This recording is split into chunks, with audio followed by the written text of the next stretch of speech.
آپ کو لگتا ہے اس وقت جو عالمی جو بین الاقوامی اس وقت پس منظر نظر آ رہا ہے، اس وقت ایران اور امریکہ کے درمیان جنگ کے آثار ہیں، اس وقت بالکل ان کا جو بحری بیڑا ہے وہ ایران کے قریب پہنچا ہوا ہے، اور وہ کافی حد تک ایسا لگتا ہے کہ ان کے ساتھ اگر جنگ ہو جاتی ہے تو بہت سی تباہی پھیلے گی. اس پہ جو ہے نا 3 زبانوں میں جو ہے نا لکھائی ہوئی ہے. تو اس پہ ٹیبلٹس پہ کس چیز کی شکلیں ہیں، مطلب کس کی شکلیں میں وہی بتانا چاہ رہا ہوں.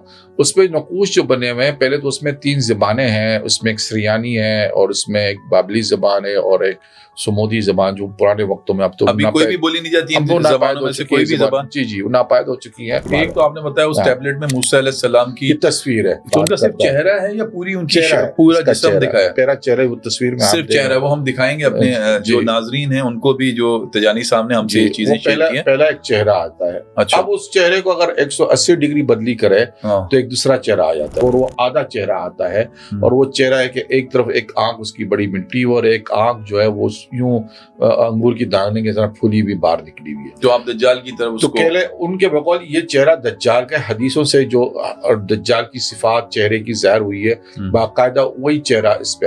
اس کے علاوہ اور وہ جو تیسرا ایک اور آپ نے وہ تصویر، ایک دو تو یہ ہوگی جو آپ نے بتایا شیطانوں کی، اس کے علاوہ بھی کوئی ایسی آپ کے پاس؟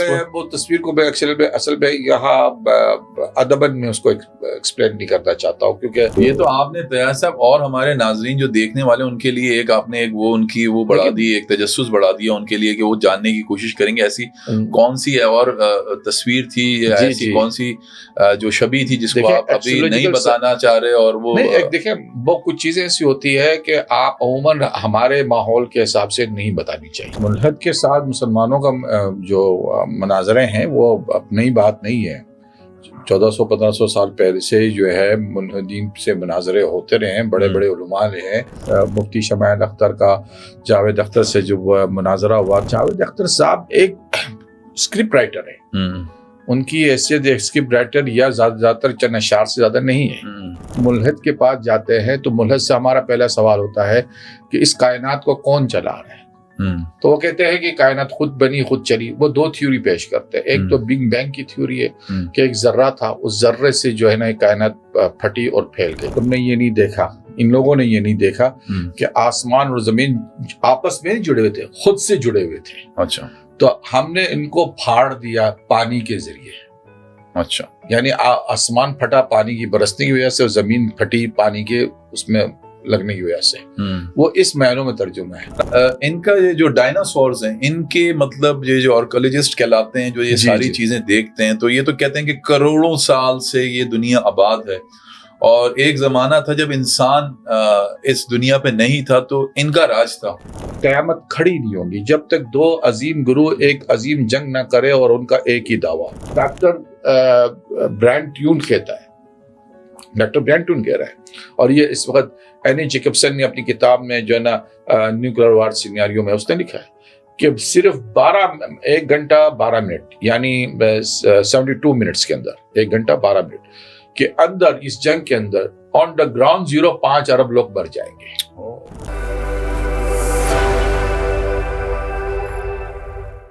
اچھا تجانی صاحب، یہ جو مشہور انڈیا کے جو بالی ووڈ کے رائٹر ہیں جاوید اختر صاحب، ان کا بڑا ایک جسے کہنا چاہیے مفتی شمائل کے ساتھ ایک بہت بڑی ڈیبیٹ ہوئی تھی انڈیا کے اندر ہی. وہ سامنے آئی، اگر کہ بہت سارے لوگ اس حوالے سے کہتے ہیں کہ جاوید اختر جس طرح کی چیزیں بتاتے ہیں وہ کافی حد تک ان کے دلائل کے اندر کمزوری محسوس ہوتی ہے لوگوں کو، اور مفتی شمائل صاحب نے بہت اچھے طریقے سے ان کو جو ہے وہ کاؤنٹر کیا، ان کی ساری یہ جو ایک طرح سے مناظرہ تھا اس چیز کو.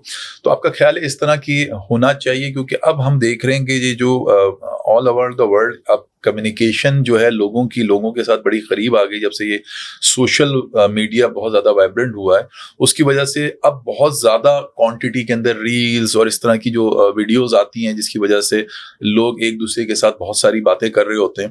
تو اس طرح کی ہمیں ایکٹیویٹی کرنی چاہیے، کیونکہ ابھی ہم دیکھ رہے ہیں بہت سارے ملحد لوگ جو ہیں وہ منظر عام پہ آ رہے ہیں. نہ یہ صرف جاوید اختر صاحب کی بات نہیں کر رہا، بلکہ میں اس کے علاوہ ایک اویس اقبال ہوتے ہیں، وہ بھی اس حوالے سے بڑی باتیں کر رہے ہوتے ہیں اور اللہ کے انکاری ہیں، اور وہ بگ بینگ تھیوری کے حوالے سے بڑی چیزیں کر رہے ہوتے ہیں، ہمیشہ وقت اور اسپیس اور اس کی باتیں کر رہے ہوتے ہیں.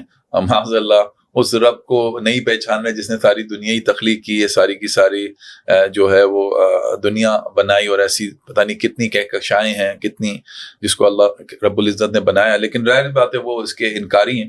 تو آپ کو لگتا ہے کہ دس از دا ٹائم، کیونکہ ہماری جو نئی یوتھ ہے، جو ہماری جینزی ہے، وہ ظاہر سی بات ہے وہ پہلے والے جس زمانے میں ہم ہوتے تھے اور باقاعدہ مسجدوں کے ذریعے سے اور اپنے علماء کے ذریعے سے یا بزرگوں کے ذریعے سے ہمیں وہ چیزیں مل جاتی تھی، میسر ہو جاتی تھی وہ صحبت جس کے اندر ہمیں بہت سی باتیں پتہ چل جاتی تھیں اور ہماری ایمان کی کسی حد تک اور کافی حد تک حفاظت ہو جاتی تھی. لیکن اب ہم دیکھنے میں یہ دیکھ رہے ہیں کہ یہ جو اس طرح کے یہ جو ملحد لوگ ہوتے ہیں، یہ بڑی آسانی کے ساتھ ان چیزوں کا پروپیگیٹ کرتے ہیں اور مختلف چینلز پہ آ کے اس طرح کی باتیں کرتے ہیں، جس کی وجہ سے ہمارے جو نئی یوتھ ہے وہ ظاہر سی بات ہے ایک طرح سے وہ پریشانی کا شکار کچھ ہو جاتے ہیں اگر وہ اتنا زیادہ اسلام اور اپنے مذہب سے قریب نہیں ہوتے. تو آپ کو لگتا ہے کہ اس طرح کے یہ جو مناظرے ہیں وہ ہونے چاہیے اور ان مولدوں کو بھی آنسر کرنا چاہیے تاکہ یہ مزید اور لوگوں کے جو عقائد ہیں ان کو نہ خراب کر سکیں؟ دیکھیں، ملحد کے ساتھ مسلمانوں کا جو مناظرے ہیں وہ اب نئی بات نہیں ہے. 1400-1500 سال پہلے سے جو ہے ملحدین سے مناظرے ہوتے رہے ہیں، بڑے بڑے علماء رہے ہیں، اور درس نظامی میں باقاعدہ فقہ جو ہے عقیدہ پڑھایا جاتا ہے، فقہ یعنی جسے علم الکلام کہا جاتا ہے، کہ آپ اس میں منطق سے اصول سے کس طریقے سے پا جاتے ہیں.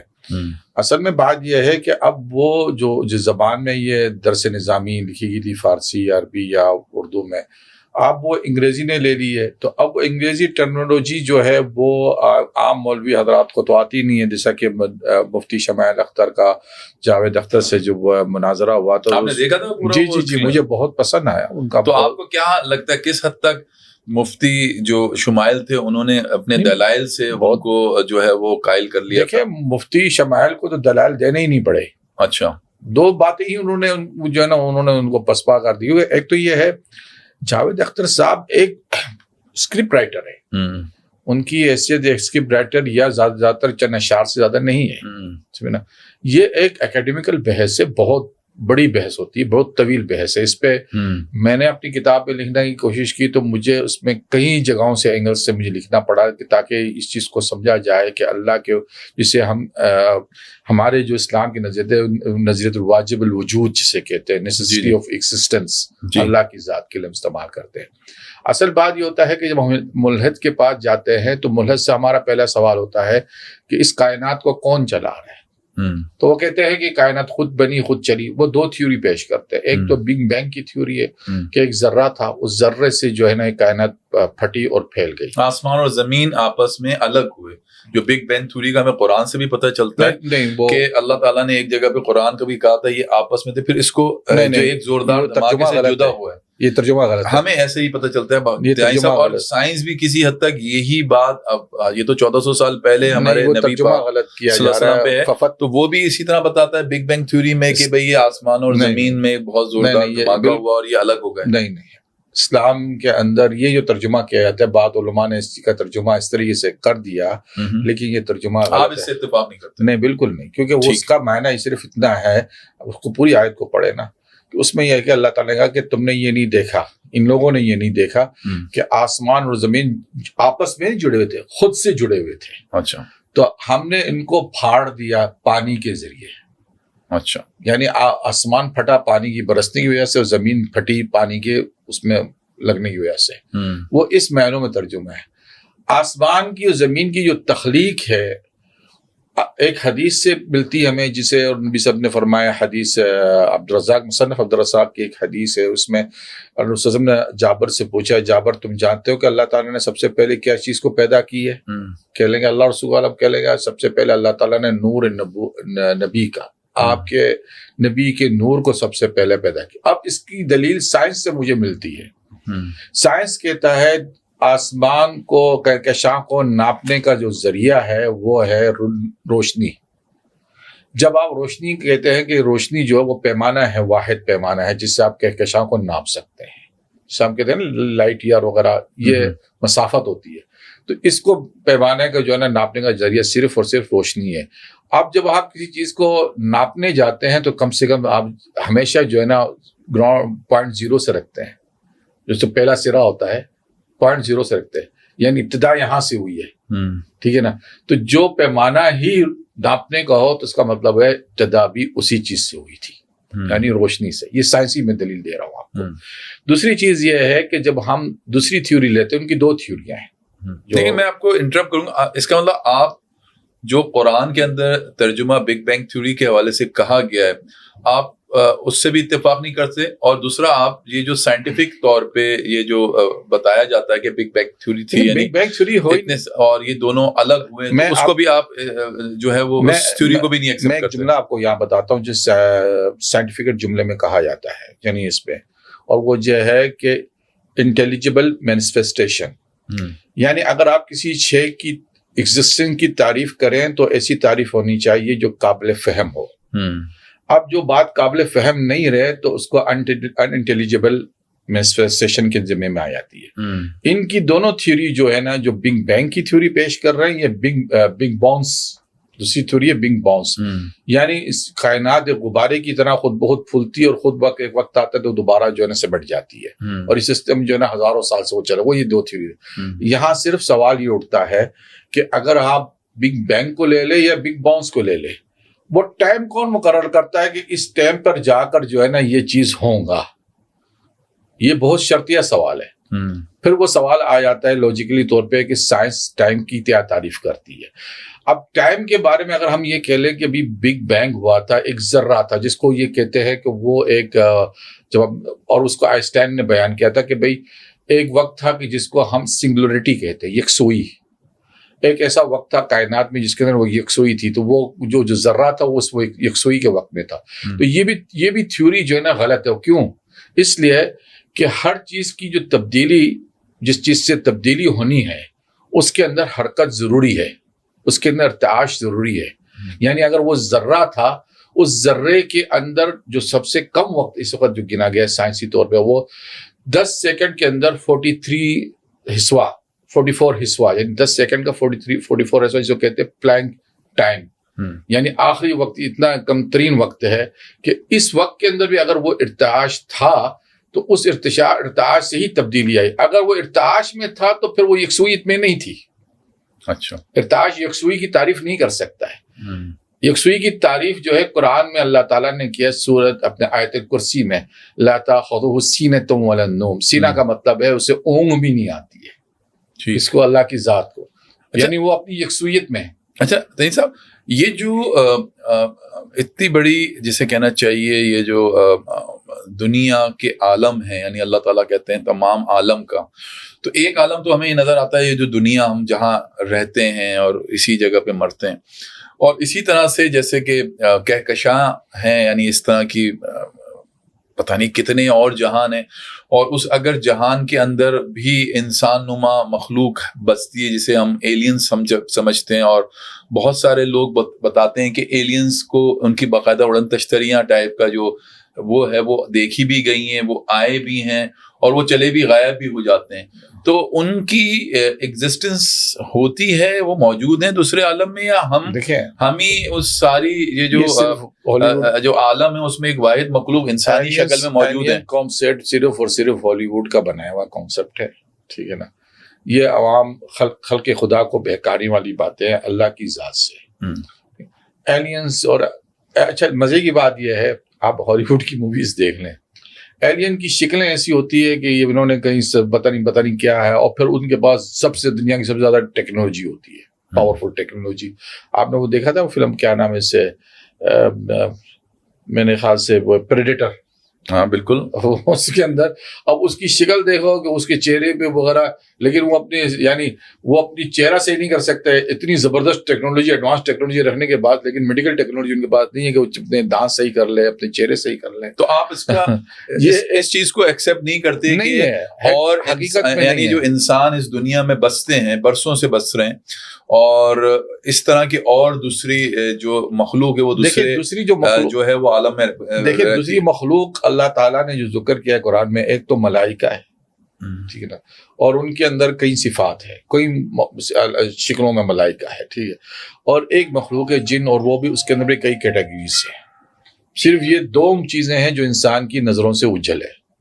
باقی انسان کے علاوہ اور کوئی مخلوق کائنات میں اللہ کی ذات کے علاوہ کوئی ایگزسٹ نہیں. اچھا، ان کا یہ جو ڈائناسورز ہیں، ان کے مطلب یہ جو آرکیولوجسٹ کہلاتے ہیں، جو یہ ساری چیزیں دیکھتے ہیں، تو یہ تو کہتے ہیں کہ کروڑوں سال سے یہ دنیا آباد ہے، اور ایک زمانہ تھا جب انسان اس دنیا پہ نہیں تھا، تو ان کا راج تھا، اور یہ اس دنیا میں گھوما پھرتے تھے، اور ان کے بڑے بڑے مطلب وہ نشانات دیکھتے. تو آپ کو لگتا ہے یا پھر یہ صرف یہ بھی ایک فکشن سٹوری کی حد تک ہے جس پہ وہ مووی بناتے ہیں، یا پھر واقعی یہ جو ڈائناسورز تھے وہ اتنے ہی بڑے اور اتنے بڑے سائز کے ہوا کرتے تھے، اور پھر ایک دم سے اللہ تعالیٰ نے اس مخلوق کو ختم کر دیا؟ یہ بے شک یہ بات درست ہے کہ ایک مخلوقات جس کے آپ کو آثار ملتے ہیں، ٹھیک ہے نا. اب وہ انسان اس دنیا میں کب آیا؟ ظاہر سی بات ہے دنیا انسان سے پہلے بنی. کرۂ ارض جسے آپ کہہ لیں یا زمین کہہ لیں آپ، اور جنات بھی انسان سے پہلے گئے، فرشتے بھی انسان اور جنات سے پہلے تھے، ٹھیک ہے نا. اور پھر اللہ تعالیٰ نے لیکن ایک کانسیپٹ ایلین کا ایک الگ ہے. یہ ایک وہ چیزیں ہیں جو آلریڈی پہلے کے زمانے میں ایگزسٹ کرتی تھی، پھر شکلیں تبدیل ہو گئی یا ان کو اللہ نے ختم کر دیا. ایک بہت بڑا سیارہ آ کر جو ہے زمین سے ٹکرایا، اور اس نے جو ہے نا ایک نیوکلیر دھماکہ کیا، اور یہ تمام مخلوق ختم ہو گئی. تو وہ بالکل اپنی جگہ میں کچھ باتیں درست ہو جاتی ہے جس کی سائنٹیفک پروف ہو، جیسے میں نے کہا نا انٹیلیجبل مینیفیسٹیشن، آپ جیسی تعریف کریں، یہ سائنٹیفک پروف اس کو ایکسیپٹ کر رہی ہے، ٹھیک ہے نا. اب یہاں پر جو میں نے بات پہلے کی تھی نا کہ آپ کے پاس آپ ثابت کریں کہ اللہ کی ایگزسٹنس کیسی ہے، تو اس کا سوال یہ اٹھتا ہے کہ اللہ کی ایگزسٹنس یہ ہے کہ سائنس مانتی ہے کہ وقت جو ہے کہ دو قسمیں بیان کی گئی ہے. ایک جو ہے نیوٹن نے بیان کیا ہے کہ وقت جو ہے ابسولوٹ ہے. ایک جو ہے آئنسٹائن نے کہا کہ وقت جو ہے ریلیٹیوٹی ہے، مطلب ریلیٹڈ ہے، ٹھیک ہے. اب وہ ریلیٹڈ کیا ہے کہ جہاں پہ ماس زیادہ ہے وہاں پہ وقت تب دوڑتا ہے، آرام سے چلتا ہے، اور جہاں ماس کم ہے وہاں پہ وقت تیزی سے دوڑتا ہے. تو وہاں اس نے کہا کہ مطلب گویا مراد ہے کہ وقت ڈگریز کے ساتھ چلتا ہے.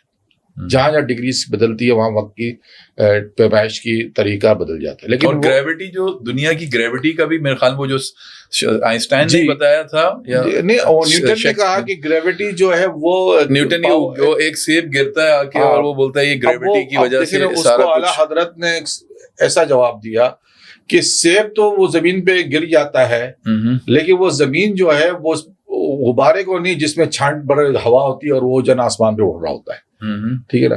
تو گریوٹی کی آئنسٹائن نے گریوٹی کی وہ جو تھیوری تھی اس کو ختم کر دی. وہ تھیوری نہیں ہے. گریوٹی کا مطلب یہ ہے کہ آپ ایک برتن لے لیں، پائندہ لے لیں، جو نا اس میں جو ہے نا آپ نے ایک بھاری چیز یا مخمل کا کپڑا لے لیا، اس میں بھاری چیز آپ نے ڈال دی، تو وہ جو بھاری چیز آپ نے جو ڈالی ہوئی ہے نا وہ اس وقت کو اس کے بہاؤ کو لے چل رہی ہے. بس یہ اصل بات ہے. وہاں وقت کا بہاؤ بدل جاتا ہے جہاں پر جو ہے نا اس کا وزن زیادہ ہو. بس یہ اس نے ایک تھیوری بات کی ہے، ریلیٹیوٹی جسے کہتے ہیں. اب بات یہ ہے، ہمارا کہنے کا مقصد یہ ہے کہ وقت اگر ابسولوٹ ہے، ایکسپٹ ہے، کیونکہ ظاہر سی بات ہے آئنسٹائن بھی ایک جگہ جا کے کہتا ہے کہ یکسوئیت آ جاتی ہے. کہا جب کائنات کا جب کوئی کچھ نہیں تھا تو وہاں پہ یکسوئیت تھی. یکسوئیت کی تعریف یہ ہے کہ وقت جو ہے ابسولوٹ تھا. ابسولوٹ تھا تو کس کے لیے تھا؟ پھر وہاں پہ لازمی آپ کو اعتراف کرنا پڑے گا کہ ایک ذات تھی جو خود بھی ابسولوٹ تھی. بے شک آپ کو ماننا پڑے گا، اس ذات کو بھی ابسولوٹ ہی ماننا پڑے گا. یعنی گویا مراد ہے یہاں آپ شرک کا تصور نہیں کر سکتے، کیونکہ شرک جو ہے لمیٹیشن کے اندر آتی ہے. ابسولوٹی جو ہے نا وہ لمیٹیشن نہیں ہوتے، وہ بالکل ہٹ جاتی ہے. لیکن تخلیق ہمیشہ جو ہوتی ہے، اگر کسی چیز کو کہنا کہ حادثے کے طور پہ کوئی چیز پیدا ہوئی ہے تو اس کا نہایہ لازم ہوگا، اس کا اینڈ لازم ہوگا، ورنہ وہ تخلیق جو ہے نا اس کی تعریف نہیں ہو سکیں گی. مطلب ایک آپ نے کوئی تصویر بنائی ہے تو آپ نے اوپر کا حصہ بنا دیا، نیچے کا حصہ نہیں بنا کہ یہ کیا بنایا ہوا ہے. لازمی اس کو آپ نے پورا کرنا ہے تاکہ آپ سمجھ سکیں کہ یہ ایک چیز تخلیق ہوئی ہے. تو تخلیق جو بھی ہوں گی اس کی ابتدا بھی ہوں گی، ان کی اینڈ بھی ہوں گی. ایسے اس کا مطلب یہ ہے کہ اب ہمیں ضرور اس طرح کے جو ملحد لوگ ہیں ان کو جو وہ آنسر اور وہ جو سوالات جواب اٹھاتے ہیں آج کل سوشل میڈیا پہ، اس کے آنسر کے لیے ان کے ساتھ بھی اس طرح کے مناظرے کرنا چاہیے تاکہ وہ مزید لوگوں کو مطلب اس طرح ان کے عقائد نہ خراب کر سکیں. میں نے آج تک حالانکہ میں دیکھتا رہتا ہوں لیکن آج تک کسی ملحد کو ایجوکیٹڈ نہیں دیکھا. اچھا. ان کے سوالات سوائے اس طنز پہ ہوتے ہیں کہ اللہ کیا کر رہا ہے اور اتنے لوگ مر رہے ہیں. بھائی اللہ کی حکمت ہے کہ ان لوگوں کو مرنا اور ان کو اللہ کے پاس ہی پہنچنا ہے. ابھی تو وہ بالی ووڈ کے بہت مشہور بڑے منجے ہوئے ایکٹر نصیر الدین شاہ، جی وہ بھی ان کا بھی مجھے کلپ دیکھنے کو موقع لگا، اور وہ بھی یہ اسی طرح جاوید اختر کی طرح یہ ہے عجیب و غریب ہے نا کفریہ گفتگو کر رہے ہیں. اللہ تعالیٰ کہتا ہے کہ تم سب کو میری طرف لوٹ کے آنا ہے اور پھر میں فیصلہ کروں گا. بے شک. ٹھیک ہے نا. اور وہ ابدی زندگی ہوں گی. بے شک. اس زندگی کی جتنی بھی آزمائش ہے یہ وقتی ہے، اس میں کوئی بھی ہم تو ایک ازمائش میں اور ایک معینہ مدت تک کے لیے اللہ تعالیٰ نے آپ کو اختیار دیا ہوا ہے، اور اس کے بعد اللہ تعالیٰ کہتے ہیں کہ میں بالکل آپ کو پوچھوں گا جو تم کیا کرتے تھے، وہ ایک ایک چیز کا آپ کو اور اسی کا ریوارڈ کی شکل میں جنت ہے، اور اگر نہیں ہے غلط ہے تو اس میں. اچھا اب ہم آتے ہیں دوسری طرف. جیسا یہ جو اس وقت آپ کو لگتا ہے یہ جو دجال کی بہت سارے لوگ بول رہے ہیں وہ وقت کافی قریب ہے، اور میں جب بھی آپ کو ساتھ پوڈ کاسٹ میں جب بھی آپ کو بلاتا ہوں آپ کافی حد تک دجال کے حوالے سے گفتگو بھی کرتے ہیں، اور آپ بہت سارے آپ کے دعوے بھی ہیں کہ یہ وقت کافی اینڈ آف ٹائم چل رہا ہے. تو آپ کو لگتا ہے اس وقت جو عالمی جو بین الاقوامی اس وقت پس منظر نظر آ رہا ہے، اس وقت ایران اور امریکہ کے درمیان جنگ کے آثار ہیں، اس وقت بالکل ان کا جو بحری بیڑا ہے وہ ایران کے قریب پہنچا ہوا ہے، اور وہ کافی حد تک ایسا لگتا ہے کہ ان کے ساتھ اگر جنگ ہو جاتی ہے تو بہت سی تباہی پھیلے گی، یعنی اس سینس میں کہ پھر ایران کے ساتھ رشیا اور اس کے ساتھ چائنا بھی آ کے کھڑے ہو جائیں گے، اور یہ ایک وہی جس طرح آپ ہمیشہ کہتے ہیں کہ یہ تیسری عالمی جنگ شروع ہو جائے گی جس کی وجہ سے بہت تباہی پھیلے گی دنیا میں اور بہت سے عالمی جنگ اموات ہوں گی. یہ ڈیفرنٹ بات ہے. میں 100% یہ بات حلفیہ کہتا ہوں کہ لاسٹ 70 ایئرس جسے کہتے ہیں دنیا کے آخری، یہ میری ریسرچ ہے، دنیا کے حدیث اور قرآن سے مجھے ملتی چیزیں، اور سائنس بھی اس طرف لے جاتا ہے، کیونکہ میری ریسرچ صرف قرآن حدیث نہیں ہوتی، میں سائنٹیفیکل بھی اس کی دلائل ڈھونڈتا ہوں. جی. تو قرآن حدیث کے لیے جب سائنس کے دلائل بھی جب مجھے ملتے ہیں تو پھر میں اس کو ایکسیپٹ کر لیتا ہوں. اب چیزیں قرآن تو حدیث پہ تو میرا بلا شبہ ہے، لیکن ظاہر سی بات ہے اپنی ریسرچ کو مان لیتا ہوں کہ ہاں میں صحیح جگہ پہ جا رہا ہوں. کافی حد تک آپ کو لگتا ہے یہ وہی جو آپ اشارہ کہتے ہیں یہ اینڈ آف ٹائم ہے؟ بات سیدھی سی ہے، حدیث ہے نبی صلی اللہ علیہ وسلم کی کہ لا تقوم الساعہ، قیامت کھڑی نہیں ہوگی جب تک دو عظیم گروہ ایک عظیم جنگ نہ کرے اور ان کا ایک ہی دعویٰ ہوگا. ٹھیک ہے نا. اور دوسرے معنی یہ بھی ہو سکتا ہے کہ ان کو ایک چیز اس کی طرف دعوت دے گی. عربی کے تلفظ کو اگر سمجھنے کی کوشش کرے الفاظ کو معنی کے تو ایک تشریح اس کی یہ بھی بنتی ہے. ہم دونوں چیز کو رکھتے ہیں کہ عظیم گروہ سے عظیم جنگ سے مراد یہ ہے کہ ایسی جنگ جس کی تاریخ میں مثال نہ ملے. ٹھیک ہے نا. اور پھر وہ عظیم گروہ ہو انسان کی. اب سائنس کہتی ہے کہ نیوکلیر جنگ اگر انسان کی ہو جائے انسانوں میں بیچ میں تو پھر اس کی مثال تاریخ میں تو نہیں ملیں گی اور آئندہ بھی نہیں ملیں گی، کیونکہ نیوکلیر ریڈیشن جو ویسا پھیلے گا تو انسان جو انسان کی ماڈرنائزیشن ہے ہمیشہ ہمیشہ کے لیے ختم ہو جائے گی. سائنس کہتا ہے، میں نہیں. تو ان چیزوں کو جب ہم حدیث کے ساتھ سے جوڑتے ہیں تو ہماری سمجھ میں آ جاتا ہے کہ دو عظیم گروہ انسان کو اللہ تعالیٰ نے ان کے بیچ میں بانٹ دیا ہے کہ دیکھیں دونوں پاورفل گروہ ہے، ایک غلطی ایک مسٹیک ان کے بیچ میں کوئی بھی کر دے، یہ نہیں کہ پریزیڈنٹ کر دے پرائم منسٹر کر دے، وہ جس کے ہاتھ میں بٹن ہے جو بیٹھا ہوا ہے اس وقت کسی جگہ پہ بھی. وہ ابھی حال ہی میں ایک فلم آئی ہے ہاؤس آف ڈائنامٹ، امریکن فلم بنی ہے ایک، جس کے اندر 18 منٹ کے اندر وہ ٹائمنگ دی ہوتی ہے کہ ایک میزائل چل جاتا ہے کسی جگہ سے سبمرین سے اور امریکہ کی طرف آتے، تو وہ اس پہ ٹوٹل بحث شروع ہو رہی ہے کہ پریزیڈنٹ آف امریکہ کو فوراً ایک ڈیسیجن لینا ہے کہ ہمیں ری ایکشن دینا ہے کہ نہیں دینا ہے، اور وہاں سے رشیا کہتا ہے کہ ہم نے میزائل فائر نہیں کیا ہے، اب یہ کہاں سے چلا ہمیں نہیں پتا، اور وہ پھر آخری میں کہ آخری ٹائم یہ بتاتے کہ وہ چکاگو کی طرف آ کے وہ ہٹ کرنا ہے اس کو، تو گویا وہ فلم اس طریقے سے بنائے کہ وہ جو میسج ہے، کیونکہ ہالی ووڈ جو ہے نا ایک میسج دیتا ہے ہمیشہ، اس کی فلموں کا کوئی معنی ہوتا ہے، صرف یہ نہیں، کیونکہ تھنک ٹینک جو ہوتے ہیں اس کے پیچھے جو ہے نا وہ کام کرتے ہیں، ان کے اسکرپٹ رائٹر جو ہوتے ہیں تھنک ٹینکوں کے ساتھ ملے ہوتے ہیں کہ آگے ہمیں کیا میسج کنوے کرنا ہے۔ تو آپ کو لگتا ہے یہ جنگ کے آثار ہیں لگ رہی ہے، یا آپ کو لگتا ہے کہ یہ ٹل جائے گا، یہ جنگ وار نہیں، کیونکہ ہونا نہیں چاہیے، کیونکہ بہت زیادہ ظاہر سی بات ہے دنیا میں اموات بھی ہوں گی، لوگ مریں گے بے قصور۔ قیامت کب قائم ہوگی؟ قیامت قائم، دیکھیں جو اینڈ آف ٹائم ہے نا، اس کی 3 چیزیں جو ہے نا بالکل مجھے جو حدیث ہم نے اینڈ آف ٹائم پہ جمع کی ہے، اکٹھی کی ہے، اس میں 3 بڑی کلیئر چیزیں ہیں۔ ایک، آپ کسی ماڈرن دور میں نہیں ہے 100%، آپ راک ایریا میں، ڈارک اینڈ راک ایریا میں۔ دوسرا، آپ بہت لٹل پاپولیشن کے اندر ہے، بہت کم تعداد کے اندر افراد ہے، یہ اینڈ آف ٹائم کی حدیثوں سے انالائز کریں، آپ ریسرچ کریں، آپ کو یہ سوال جواب ملتا ہے۔ تیسری چیز ہے، آپ لمیٹڈ ایریا کے اندر آ گئے جغرافیکل طور پر، کیونکہ جتنے واقعات اس اینڈ آف ٹائم میں چلتے ہیں وہ لمیٹڈ جغرافی حدود کے اندر ہے۔ تو یہ 3 چیزوں سے یہی پتا چلتا ہے کہ ایک بہت بڑا کوئی حادثہ دنیا میں ہوگا، اور یہ 3 چیزیں پھر اس صورت میں ظاہر ہوں گی اور باقی لوگوں کی اموات ہو جائیں گی۔ تو اب اگر ڈاکٹر برائن ٹیون کہتا ہے، ڈاکٹر برائن ٹیون کہہ رہا ہے، اور یہ اس وقت اینی جیکبسن نے اپنی کتاب میں جو ہے نا نیوکلیئر وار سینیریو میں اس نے لکھا ہے کہ صرف 1 گھنٹہ 12 منٹ یعنی 72 منٹس کے اندر 1 گھنٹہ 12 منٹ کے اندر اس جنگ کے اندر آن دا گراؤنڈ زیرو 5 ارب لوگ مر جائیں گے۔ یہ ان کا دعویٰ ہے سائنس کا۔ تو مجھے اپنی اس ریسرچ جو میں حدیث و قرآن سے دیکھتا ہوں تو مجھے یہ بات درست نظر آتی ہے۔ اچھا، کہ وہ جو بات کر رہی ہیں، جو سائنس اس کو دلیل دے رہا ہے پوسٹ نیوکلیئر ایرا کے متعلق، تو مجھے قرآن حدیث سے ہی اس کو ثابت کر رہا ہے۔ اگر ڈاکٹر کارل ساگان سے 40 سال 45 سال پہلے یہ بات کر چکے ہیں کہ نیوکلیئر جنگ کی وجہ سے ایک بہت بڑا اسموک آ جائے گا دنیا پہ، جس میں آپ فریزنگ ایریا میں چلے جائیں گے، تو سورت دخان تو اس پہ اتری ہوئی ہے قرآن شریف کی۔ دخان کا مطلب ہے دھواں، اسموکس۔ سورت فلق کی آیت بتاتی ہے کہ گہرا اندھیرا چھا جائے گا، اس سے پناہ مانگو۔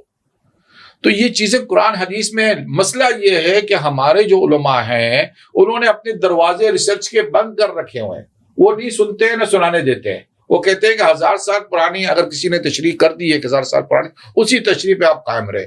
حالانکہ یہ باتیں نہ فقہ کے معاملات سے دخل اندازی ہے، نہ عقائد کے، یہ علامات یعنی سائنس ہے۔ اور اللہ تعالیٰ جہاں علامات کا ذکر کرتا ہے تو کہتا ہے تم سوچو، تدبر کرو، میں نے یہ علامت کیوں دی ہے۔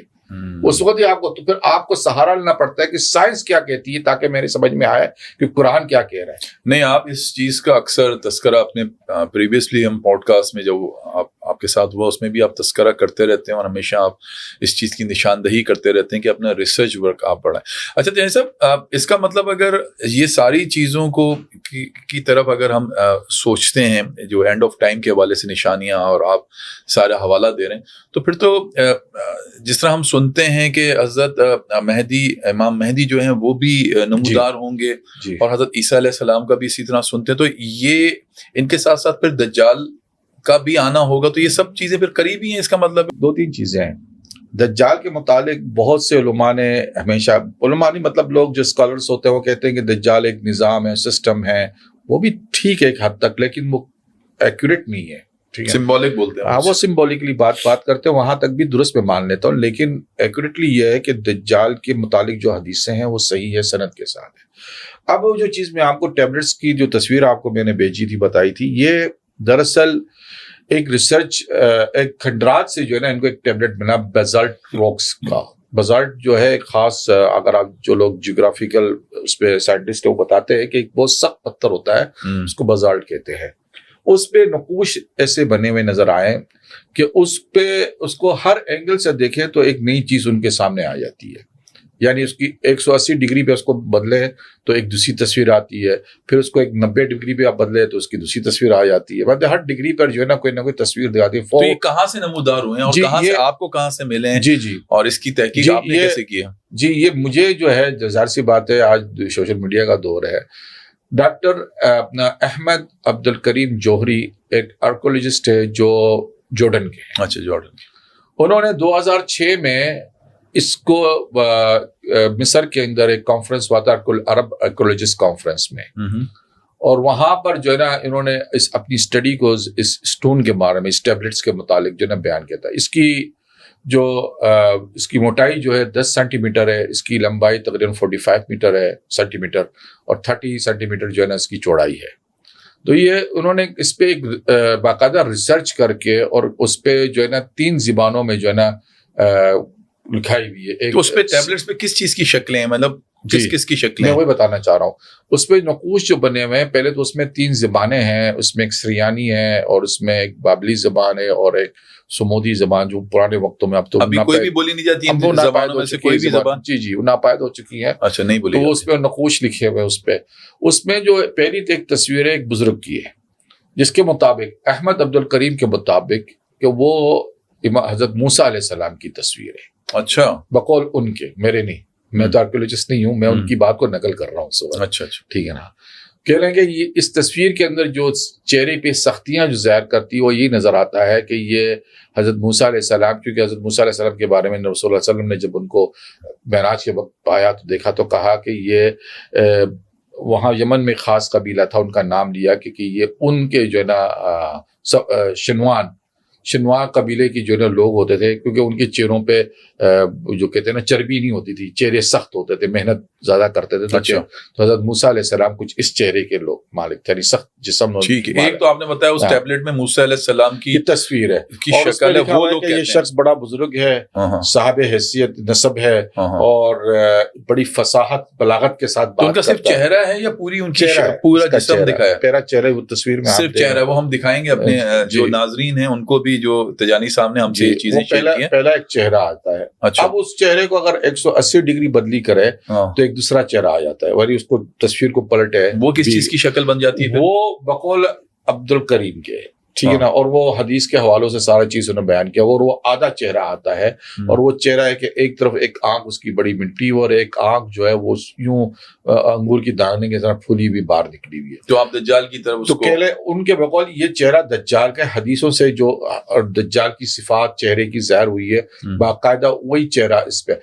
اب یہ بات یہ کہ یہ اسٹون 3000 سال پرانا ہے، یعنی گویا حضرت سلمان علیہ السلام کے دور کا، اور دجال اگر ایگزسٹ نہیں کرتا تو یہ اس پہ اس کا یہ نقوش نہیں ہوتا، گویا انہوں نے دیکھا ہو، کسی نے دیکھا یعنی آپ ایک ساتھ آپ کہتے ہیں کہ وہ ٹیبلٹ پہ موسیٰ علیہ السلام کی بھی شبیہ نظر آ رہی ہے، ان کی شکل معلوم ہوتی ہے جیسے وہ بتا رہے ہیں آرکیولوجسٹ، اور اس کی ساتھ ساتھ ایک ڈفرینٹ ڈائریکشن میں اگر آپ دیکھتے ہیں اس کو تو پھر اس میں وہی جو ٹیبلٹ ہے اس میں جو دجال ہے اس کی بھی ایک آنکھ بڑی اور دوسری چھوٹی نظر آتی ہے، مٹی ہوئی وہ بھی یعنی چہرہ یوں لگا کہ جو حدیث میں آتا ہے کہ اس کی ایک طرف جنم مٹا ہوا ہوگا۔ اچھا، اور اس کے علاوہ کون سی ہے جو آپ نے ایک دو اور بھی دوسری اس کو ایک اور ڈگری سے دیکھے تو اس میں کرسی ہے اور اس میں شیطان کا سر ہے۔ حضرت سلمان علیہ السلام جو شیطان، جب حضرت سلمان، یہ بھی واقعہ ہوا ہے کہ شیطانوں نے حضرت سلمان کے اس پہ کرسی پہ حکومت پہ قبضہ کر لیا تھا کچھ وقت کے لیے۔ اس شیطان کی وہ شکل ہے، وہ سر ہے، شیطان کا سر ہے، ٹھیک ہے نا۔ یہاں پہ یہ بات سمجھ میں آتی ہے کہ دجال کا تعلق کیونکہ یہودی گھرانے سے اور حضرت موسیٰ علیہ السلام کی قوم سے ہے، تو یہاں پہ جو یعنی ظاہر یہ کر رہی ہے ٹیبلٹس وغیرہ کی وہ چونکہ یہودی ہوں گا اور حضرت موسیٰ علیہ السلام کی قوم سے ہوں گا، تو بات احمد عبد الکریم جوہری نے اس کو منسوب کیا ہے کہ دجال سامری تھا، سامری جو تھا وہ دجال تھا۔ اچھا، ٹھیک ہے، اس سے بھی مطلب کچھ چیزیں ایسی ظاہر ہوئی تھی، اور سامری کو چھوڑ دیا گیا تھا کہ جب تمہارا ایک وقت آئے گا تم سے نپٹا جائے گا، تو اس سے کوئی سزا نہیں دی گئی تھی۔ تو یہ وقت جو ہے حضرت عیسیٰ علیہ السلام کے ہاتھ اس کا ہونا ہے۔ تو دجال جو ہے وہ تو ایگزسٹ کرتا ہے، اور تمیم داری کی بھی حدیث ہے کہ وہ جزیرے بند تھا، وہ ایگزسٹ تو کرتا ہے۔ اب وہ کہاں ہے، دنیا کے حالات سے یہی لگتا ہے کہ دنیا کے اندر جو ویری الٹیمیٹلی جو ہے نا دجال حکومت کر رہا ہے، ایک طریقے سے پیچھے اچھا، پیچھے. اس کے علاوہ اور وہ جو تیسرا ایک اور آپ نے وہ تصویر ایک دو تو یہ ہوگی جو آپ نے بتایا شیطانوں کی، اس کے علاوہ بھی کوئی ایسی آپ کے پاس؟ وہ تصویر کو میں اصل میں یہاں ادباً میں اس کو ایکسپلین نہیں کرنا چاہتا ہوں، کیونکہ پھر بھی آپ کا اشارہ کس طرف ہے؟ وہ میں نہیں کروں گا، کیونکہ یہ جسے معلوم کرنا ہے اور جو عربی سمجھتے ہیں وہ احمد عبدالکریم جوہری کو خود سن لیں، کیونکہ میں اس پہ پھر وہ بات بہت بڑھ جائے گی، سمجھا نا، تو پھر وہ علماء جو نہیں سمجھ پائیں گے میری بات. لیکن آپ اس کو اشارے کنارے میں اگر آپ بتانا، کیونکہ یہ بھی آپ نے ایک ریسرچ کی اور سارا کچھ کر کے آج آپ ناظرین کے لیے یہ چیز لے کے آئے تاکہ ان تک یہ معاملہ منتقل ہو سکے. یہ آپ نے جو ریسرچ کیا، جتنی بھی ویڈیو ہے آپ اس کو ڈیبیٹنگ اس کو جو ہے نا ٹرانسلیٹ کر سکتے ہیں، آپ کو باقاعدہ آپشن مل جاتا ہے انگریزی میں، آپ اس کو پڑھ یہ تو آپ نے طیار صاحب اور ہمارے ناظرین جو دیکھنے والے ان کے لیے ایک آپ نے ایک وہ ان کی وہ بڑھا دی، ایک تجسس بڑھا دیا ان کے لیے کہ وہ جاننے کی کوشش کریں گے ایسی کون سی اور تصویر تھی یا ایسی کون سی جو شبیہ تھی جس کو آپ ابھی نہیں بتانا چاہ رہے. اور وہ دیکھیں وہ کچھ چیزیں ایسی ہوتی ہے کہ آپ عموماً ہمارے ماحول کے حساب سے نہیں بتانی چاہیے. اچھا، جو ہمارے یہاں ملک کے ماحول حالات ہے، ٹھیک ہے نا. باقی جو چیز بتانے کی تھی جو میں نے بتا دی، اور میں نے یہ نہیں کہا کہ یہ میری ریسرچ ہے، یہ ریسرچ جو ہے احمد عبدالکریم جوہری کی ہے، جو خود اس کو یعنی کلیم کرتا ہے کہ میری ریسرچ ہے، ان کی ہے، اور جارڈن کے اندر وہ ہے. یہ ٹیبلٹ اس وقت دبئی کے اندر ہے کہتے ہیں، اب یہ پرسنلی طور پہ کسی شخص کے پاس ہے، اور یہ بھی کہا جا رہا ہے کہ اس نے کسی اسرائیل میں کسی کو دے دیا ہے، یہ بھی کہا جا رہا ہے. یہ ساری باتیں ایکچولی مجھے پتا نہیں کہ کہاں اس وقت ٹیبلٹ ہے، لیکن ٹیبلٹ ایگزسٹ کرتا ہے. اور امام مہدی آ چکے ہیں جو آپ کی ابھی تک کی ریسرچ ہے. کچھ لوگ کہتے ہیں کہ وہ انہوں نے اپنے آپ کو مخفی رکھا ہوا ہے اس وقت، وہ منظر عام پہ نہیں، لیکن وہ پیدا بھی ہو چکے ہیں، اور وہ امام کافی بڑے ہیں اس وقت، جس عمر کے حصے میں وہ کسی وقت بھی آ سکتے ہیں. میں ہمیشہ ایک بات کہتا ہوں، آپ اس کو سوشل سائنس سے سمجھنے کی کوشش کیجیے. ایک تو یہ ہے کہ امام مہدی ایگزسٹ کریں گے، کیونکہ دنیا میں ہمیشہ پولیٹیکل سسٹم کبھی ویسا نہیں رہا جس میں ویکیوم ہو. ہمیشہ کوئی نہ کوئی شخص لیڈ کرتا ہے، چاہے وہ ظالم بن کے لیڈ کرے یا ہیرو بن کے لیڈ کرے، ہمیشہ وہ لیڈ کرتا ہے. پولیٹکس کے اندر ویکیوم کبھی نہیں ہوتا ہے. وہ شخصیت ضرور آئے گی، اس ماحول کے حساب سے اس شخصیت کو تیار ہونا ہے، تربیت پانی ہے اس شخص، اس ماحول جو ماحول میں بات کر رہا ہوں کہ آپ نے زمانے قدیم میں جانا ہے، اور وہ جانے سے پہلے آپ نے انڈر گراؤنڈ ہونا ہے، یعنی آپ کو غاروں کی دنیا دیکھنی ہے، ٹھیک ہے نا.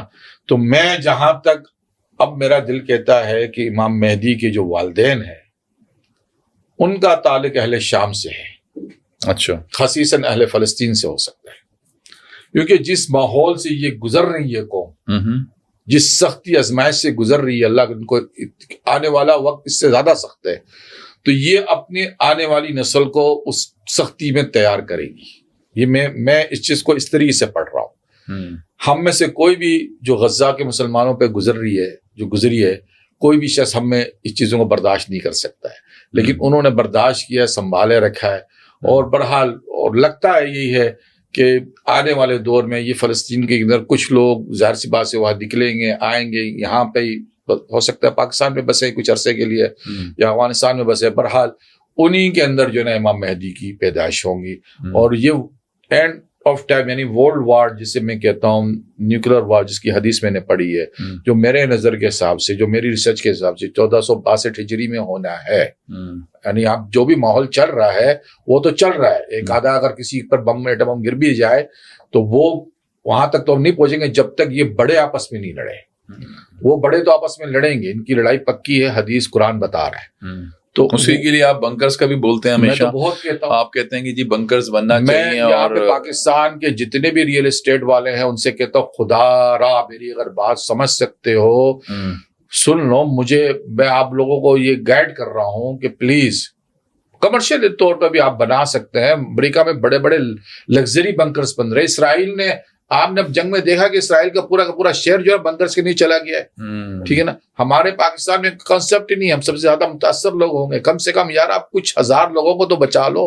مطلب بچے گا تو وہی جسے اللہ چاہے، لیکن بہرحال کچھ سہولت تو رکھی جاؤ. ہونی چاہیے, تدبیر تو ہونی چاہیے. تدبیر تو آپ کریں نا. میں تو یہاں بہت لوگوں سے, میری تو مطلب اپروچ نہیں ہے ریئل اسٹیٹ کے بڑے بڑے جو یہاں بنے ہوئے ہیں, لیکن ان کو پھر بھی میں آپ کے تھرو کہہ رہا ہوں, خدا را آپ 10 سال کے بعد ایک فلیٹ دیتے ہیں لوگوں کو نا, وہ اس کی کوئی حیثیت ہی نہیں ہوگی 10 سال کے بعد. تو آپ کا خیال ہے کہ ہمیں جیسے کہ آپ پچھلے پوڈ کاسٹوں میں بھی بولتے رہے, بنکر کی طرف حکومتی سطح پہ اور جو اپنی پرائیویٹ کیپیسٹی میں اس قابل ہیں ان کو بنانا چاہیے, تاکہ اگر اس طرح کی عالمی منظر نامے میں اس طرح کی جنگیں ہوتی ہیں تو آپ اس سے پروٹیکٹ ہو سکیں. بالکل. آپ نے ایک عرصے تک, جب سائنٹسٹ کہتے ہیں اگر یہ جنگ ہوئی تو 3 ڈیکیڈ تک جو ہے نا آپ کے اوپر جو ہے نا اسموکس رہیں گا, اور ریڈیشن تو وہ تو کئی دہائی تک ہوگی, لیکن اس دوران جو ہے نا زہریلی بارشیں ہوں گی, اس دوران جو زہریلا ماحول ہوگا, اس سے بچنے کے لیے آپ انڈر گراؤنڈ ہی جائیں گے.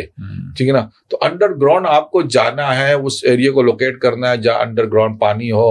اس ایریا کو آپ نے دیکھنا ہے کہ ایک کتنی فیسیلیٹ آپ کر سکتے ہیں کہ یہاں پہ ایک کالونی بنائے, سوسائٹی نہیں کالونی, مطلب لوگ آپس میں پھر کنیکٹ ہو کے رہ سکے. اکیلا تو کوئی شخص نہیں رہے گا, 1 سال بھی نہیں رہ سکتا اکیلا آدمی. تو یہاں پہ 2 3 دہائیاں گزارنی پڑے گی. تو جب تک وہ اوپر سے جو ہے نا بادل چھٹے اور مسئلہ حل ہو جائے, تو کم سے کم رہنے کی قابل زمین ہو تو اوپر آپ آ سکے. ٹھیک.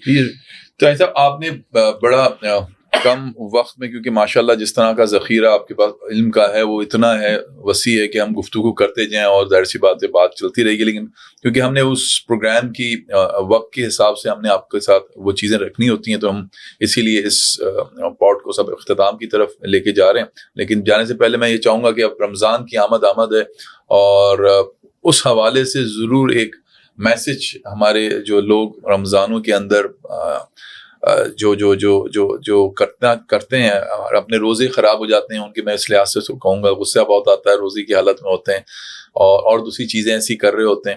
تو کیا صرف یہ رمضان کی حد تک ہی ہمیں کرنی چاہیے, یا اس کو باقی مہینوں میں بھی امپلیمنٹ کرنی چاہیے تاکہ پورا معاشرہ ہمارا بہتر ہو سکے اس پریکٹس سے؟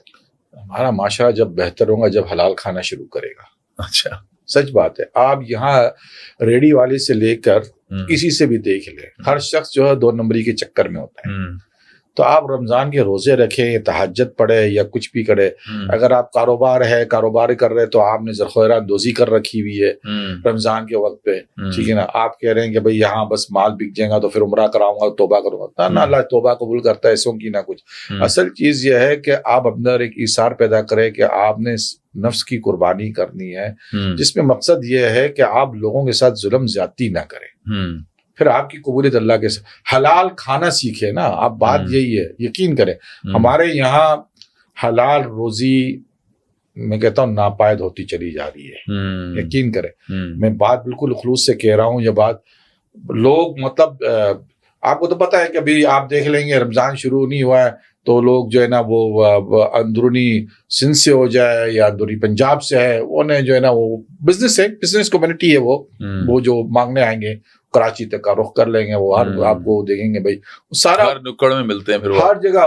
تو وہ ساری چیزیں یہ ہے کہ لوگوں کے دلوں میں خوف خدا نہیں ہے, نہ آخرت کا خوف ہے, نہ کچھ. اسی وجہ سے یہ میں جو بات لوگوں کو کہتا ہوں کہ یار آپ کیوں اتنے دنیا کے لیے وہ ہو رہے ہو, اس کا تو ٹائم ختم ہو چکا ہے. یہ بات اس لیے تو میں زور دے رہا ہوں کہ آپ جس چیز کے لیے آپ نے اپنے آپ کو ڈھالا ہوا ہے, آپ پریشان ہو رہے ہیں, اس کا ٹائم ہی ختم ہو گیا ہے. تو آپ کیوں پریشان ہو؟ اینڈ آف ٹائم میں یقین کریں, خدا گواہ ہے. دیکھیں میرے پاس جو ایکسٹرولوجی کا جو نالج ہے وہ ایسا نہیں آیا ہے. میں 22 سال تک ریسرچ کرتا رہا, مجھے کچھ سمجھ میں نہیں آتا تھا. خدا گواہ, مجھے خود اپنے آپ سے, میں ایک جگہ سے شروع ہوتا دوسری جگہ پہ, یار بات تو سمجھ میں آتی نہیں, وہیں آ کے رک جاتی ہے. آخر مسئلہ پھر جب حضور کے روزے میں میری حاضری ہوئی 2017 میں, وہاں حضور سے میرا سوال تھا کہ مجھے 2 علم عطا کی جائے. میں دنیا کے لیے مانگ رہا تھا, سچ بات ہے. وہ علوم جو رسول اللہ صلی اللہ علیہ وسلم سے مانگ رہا تھا صلی اللہ علیہ وسلم, میں کہہ رہا کہ یہ خاص علوم اگر مجھے مل جائے تو میرے بھی وارے نیارے ہو جائیں گے. وہ دنیا کے, میرے دل میں بھی دنیا بسی ہوئی تھی. لیکن جب آیا اور میں نے یہی چیزیں میرے سر کہ حضور نے پردہ اٹھا لیا, اللہ کی طرف سے اللہ نے پردہ اٹھا لیا حضور کے صدقے سے یا ان کی طرف سے, تو میں نے کہا جو میں دنیا مانگ رہا تھا اس کا تو ٹائم ہی ختم ہو گیا ہے. یہ تو میرے زمین میرے خود اپنے پیروں سے جو ہے نا پیروں تلے زمین نکل گئی, وہ تو میرے اپنے پیروں تلے زمین نکل گئی کہ میں کیا مانگ رہا تھا, اور یہ تو ٹائم ہی ختم ہو گیا. یہ تو مجھے اب سمجھ میں آیا کہ ساری چیزوں کو میں یعنی اس زیارت کے بعد ہی سمجھا، اس سے پہلے نہیں سمجھ پا رہا تھا کسی بات جس کو. دنیا کے لیے ہم اتنی جتن کرتے ہیں، اتنے بس. ظلم اور اتنی قتل اور اتنی چور بازاریاں کہہ لیں اور سارے کی ساری چیزیں کرنے کا مقصد یہ ہوتا ہے کہ ہمیں وہاں پر سکون مل جائے، لیکن در حقیقت جب سکون ہی یہاں پر نہیں، اصل سکون تو ظاہر سی بات ہے بعض اوقات میں آپ کو ایک تجربہ بتاتا ہوں. ایک صاحب میرے ساتھ آپ ہی کے میں مرتبہ پوڈ کاسٹ میں آ رہا تھا، تو میرے ساتھ ایک صاحب تھے بیچارے، بڑی تکلیف دیتے، گاڑیاں چلاتے اوبر یا کریم جو چلا رہے تھے اس وقت، تو میرے ساتھ تھے. تو وہ ان سے بھی میری یہی گفتگو ہوئی. ان کا دل جو میں نے کہا سر ٹائم ختم ہو گیا، حدیثیں سنائی وغیرہ، تو بڑے چہرہ ان کا حشاش پشاش ہو گیا. اس لیے کہ یار میں تو بڑا زندگی سے تنگ انسان ہوں، تم نے تو مجھے خوشخبری سنا دی ہے کہ میرے مطلب جان چھوٹنے والی ہے، جان چھٹنے والی ہے. تو میں نے کہا ہاں ہر ایک کے لیے خوشخبری ہے جو حرام نہیں کھاتا ہے، کیونکہ اس کا حساب نہیں ہونا ہے نا. صحیح بات. اور جس نے حرام کمایا ہوا ہے ساری سب کچھ اس دنیا کے لیے رکھا ہوا ہے، یہ ساری زیادتیاں اپنا تجانی صاحب، جو بھی زیادتیاں ہر طرح کی، کسی کا ساتھ ناجائز کیا، کسی کا ناحق وہ قتل کیا، ناحق کسی کا مال کھایا، ناحق کسی کے ساتھ برائی کی، وہ سارے ظاہر سی باتیں اپنی جگہ جواب دے ہوں گے اس رب کے آگے. اللہ ہم سب کے حالوں پہ رحم فرمائے. جزاک اللہ خیر. تیاج صاحب آپ جب بھی آتے ہیں ہماری رہنمائی کرتے ہیں اور بہت سارا علم ہمارے اور ہمارے ناظرین کے لیے اس پروگرام میں لے کے آتے ہیں، آپ کا بے حد شکریہ. تو ناظرین یہ تھے آج کے ہمارے مہمان تجانی صاحب، اور ہمیشہ کی طرح آج بھی ڈفرینٹ ٹاپکس اور موضوع پہ انہوں نے ہماری رہنمائی بھی کی. امید ہے آپ کو آج کا پوڈ کاسٹ پسند آئے گا. اپنا بہت خیال رکھیے گا. اگلے پروگرام تک کے لیے مجھے اجازت دیجیے. اللہ حافظ.